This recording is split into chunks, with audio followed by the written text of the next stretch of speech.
राधे राधे, जय श्री कृष्णा। मैं सीमा सिंह आप सभी धर्म प्रेमियों को सादर प्रणाम करती हूँ। आज मैं आपको पेड़े के गणेश जी की दूसरी कहानी सुनाने जा रही हूँ। मैंने अपने चैनल पर पेड़े के गणेश जी की पहली कहानी पहले ही डाल चुकी हूँ और आज मैं आपको दूसरी कहानी सुनाने जा रही हूँ। आगे भी इन कहानियों का नया चरण आता रहेगा। आगे की कहानियों के लिए भी आप मेरे साथ इसी तरह बने रहें।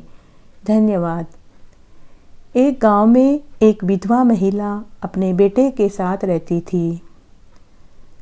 वह विधवा महिला लोगों के घरों में झाड़ू पोछा करके अपने व अपने बेटे का भरण पोषण कर रही थी। वह गणेश भगवान की परम भक्त थी। वह अपने 2 कमरों के मकान में रहती थी। विधवा महिला का रोज का नियम था, सुबह तारों की छांव में उठती, घर आंगन बुहारती, स्नान करती और सबसे पहले घर के प्रवेश द्वार के ऊपर बैठे हुए पेड़े के गणेश जी को जल का छींटा देकर स्नान कराती, प्रणाम करती और फिर चूल्हा जलाकर रोटी बनाती।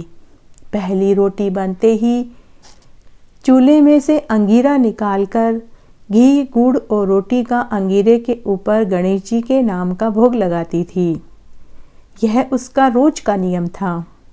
विधवा महिला घर से निकलते समय व घर में अंदर आते समय दोनों ही समय पेड़े के गणेश जी को ढोक लगाती और अपने पुत्र को भी ढोक दिलवाती थी। इस तरह उनका समय बीत रहा था।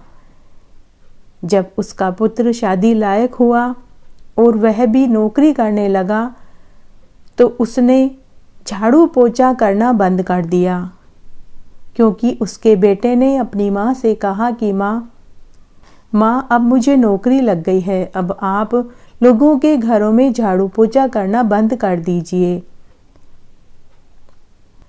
उस विधवा महिला ने लोगों के घरों में झाड़ू पोछा करना बंद कर दिया। तब एक दिन उसने अपने बेटे का विवाह एक सुंदर, सुशील, सुसंस्कृत, पढ़ी लिखी लड़की से कर दिया। बहू बड़ी ही नेक दिल की और समझदार थी। उसने 2-4 दिनों में ही घर की सारी जिम्मेदारी उठा ली। विधवा महिला अब अपना समय राम नाम की माला जपने में बिताने लगी। विधवा महिला ने अपनी नई बहू को गणेश जी के भोग लगाने की पूरी विधि भी अच्छे से समझा दी। साथ ही उसने कहा कि घर में घुसते समय व घर से बाहर निकलते समय सबसे पहले पेड़े के गणेश जी को प्रणाम जरूर करना। बहू सभी काम अच्छे से करने लगी। पुराने जमाने में बहुएं सास से घूंघट निकालती थी। बहू घर का सारा काम घूंघट में ही करती थी। तब एक दिन की बात है, गांव की कुछ औरतें हरिद्वार गंगा स्नान करने जा रही थी। जब उस विधवा महिला को पता चला तो उसका भी बहुत मन हुआ। उसने अपने बेटे से अपनी मन की बात कही। तब उसके बेटे ने कहा कि माँ, अगर आपका हरिद्वार स्नान करने जाने का मन है तो आप जरूर जाइए, मैं आपके बस की टिकट करवा दूंगा। सास ने बहू को घर का सारा काम समझाया। साथ ही कहा कि बहू, सुबह स्नान करने के बाद सबसे पहले पेड़े के गणेश जी को भी स्नान कराना और फिर भोजन बनते ही अंगीरे पर घी, गुड़, रोटी का गणेश जी के नाम का भोग जरूर लगाना। इस काम को तुम भूलना मत। बहू ने कहा, सासू माँ आप चिंता मत करो, मैं सब काम कर लूँगी। तब सास हरिद्वार 10-15 दिनों के लिए चली गई। पीछे से नई बहू मन ही मन सोचने लगी कि कुछ दिन आराम से रहूंगी, न घूंघट का झंझट है, न जल्दी उठने की परेशानी है, ना ही सासू माँ के पांव दबाने पड़ेंगे।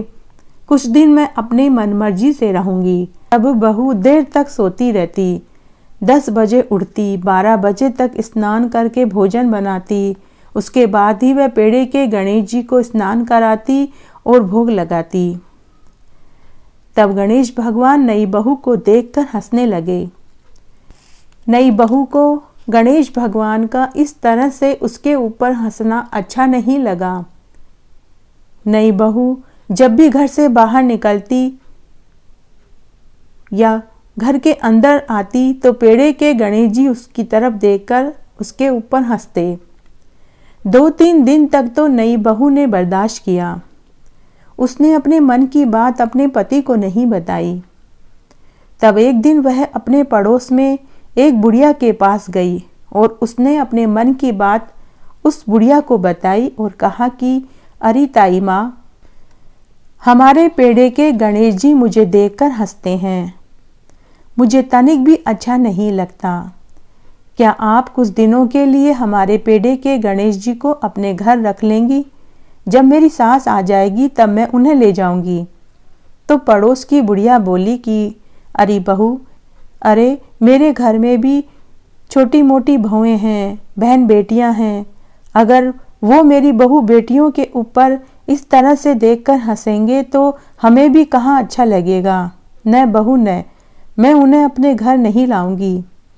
तब बहू बोली, ताई माँ, अब मैं क्या करूं? तब पड़ोस की बुढ़िया बोली कि अरे बहू, कुछ ही दिनों की तो बात है। उन्हें तुम अपने घर के आंगन में खड्डा खोद कर गाड़ दो। जब तेरी सास हरिद्वार से वापस आ जाए तब निकाल लेना। तब बहू ने ऐसा ही किया। भगवान गणेश का अपमान करने से उनके घर से लक्ष्मी भी रुष्ट हो गई। 2-3 दिन ही बीते थे कि उसके पति की नौकरी चली गई।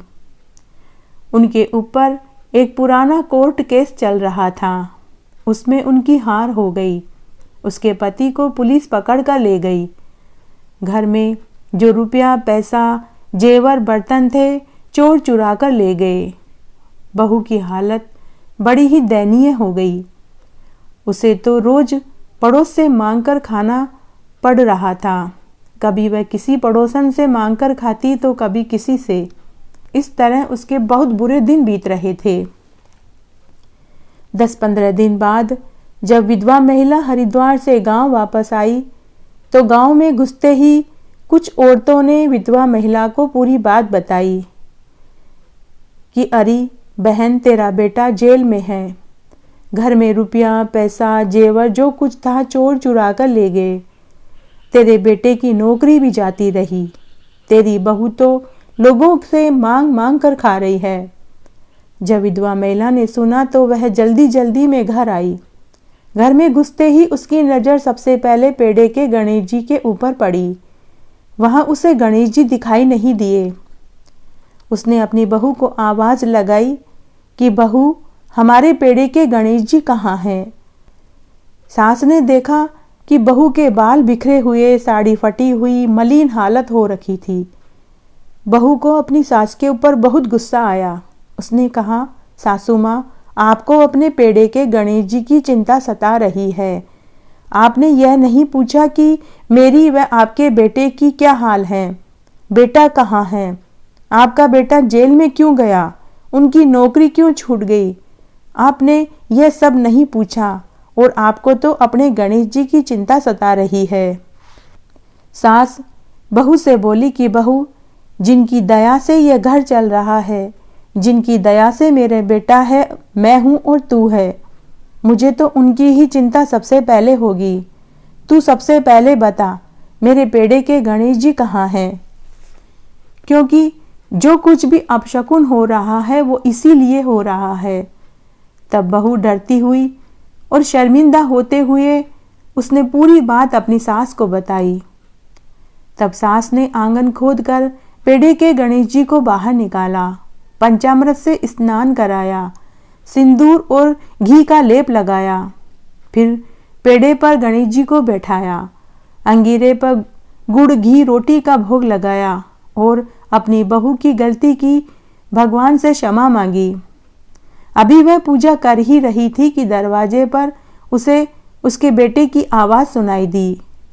बेटे ने कहा कि माँ, अब सब ठीक हो गया है।